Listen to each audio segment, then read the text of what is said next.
Hello, gentlemen. In Parshas Va'era, by the Makas Borod, Moshe Rabbeinu warns the Mitzrim of the impending catastrophe which is befalling them. And Moshe Rabbeinu warns the Mitzrim that any people or any animals which be left outside, they will surely die. The Torah HaKadosh is made that indeed some of the Mitzrim actually brought their servants and brought their animals inside.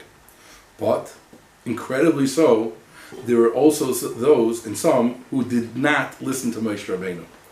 And this is absolutely incredible. How could it be? How could it be that by the seventh Makkah of Borod, where every word that Moshe Rabbeinu has said was niskayim, was fulfilled to the fullest extent? Everything he warned and said would happen, happened. Dam, Tzvadeya, he didn't warn about Kinim, but Arav, Dever, Shkin, Borod, and now we're by the seventh Makkah. How could they not have listened? And they weren't even afraid at all. Another question we could ask is in the Pasuk. The Pasuk, when it's describing the Mitzrim who brought their animals inside, it calls them Hayore is Dvar Hashem me'avdei Paro. The one who's Yore is Dvar Hashem. But when it's describing the Mitzrim who didn't listen to Moshe, one would think that it should say Ha'lo Yore is Dvar Hashem, the one who wasn't afraid of the Dvar Hashem. But the Pasuk says no. But the Pasuk says Vasher lo sam liba al Dvar Hashem, the one who didn't pay attention to the Dvar Hashem.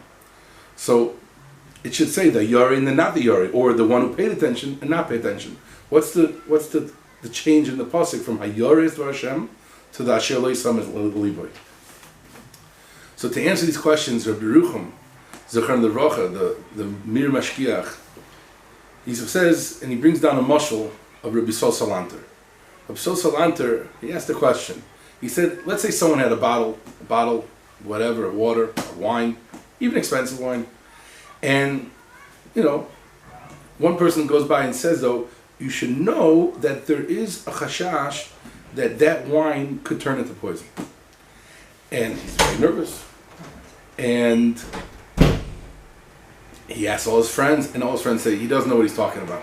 It's not poison, it's fine, the wine's good. And he asks everyone he knows, and even strangers, and everyone says, it's fine, the wine is fine, it's good. But the truth is, he'd have to be out of his mind to drink that wine. Right? Why even take the chance? It's not even a suffix by you, even a sveka, that maybe it's poison. The man said it was poison, and one person said. So Rabbi Sol Salanter says, yes, how could it be, though, also, on the other hand, how could it be that people go through their lives and they're not even choishish for the Dvar Hashem, right?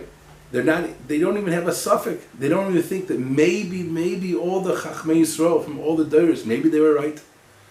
Down from Moshe Rabbeinu, Tanoim, Amoraim, Rishonim, Achreinim, all the Gedolei Yisrael, maybe they were right. They were pretty smart people. But yet people are able to live their lives even ignoring what they know is true. So, Dr. Rabbi Rucham, that we see from here that to come onto Yiras Shamayim and to know what's right is not a function of knowing what's right and wrong. It's not hard to know what's right and wrong. It's not hard. But the difficulty is to bring it into our reality and to live it. And therefore, it's not incredible that the Mitzrim could actually know that on the one hand, everything Moshe Rabbeinu says will happen. On the other hand, if they don't bring it into the reality, they're just going through their lives. They're not going to actually act on it because it's not part of their lives.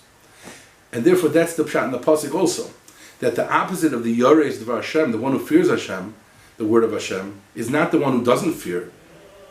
It's rather the opposite is the one who knows the Dvar Hashem, but he doesn't act on it. Vasher loy sam liba el Dvar Hashem. He doesn't bring it into his heart. He doesn't bring it into his reality.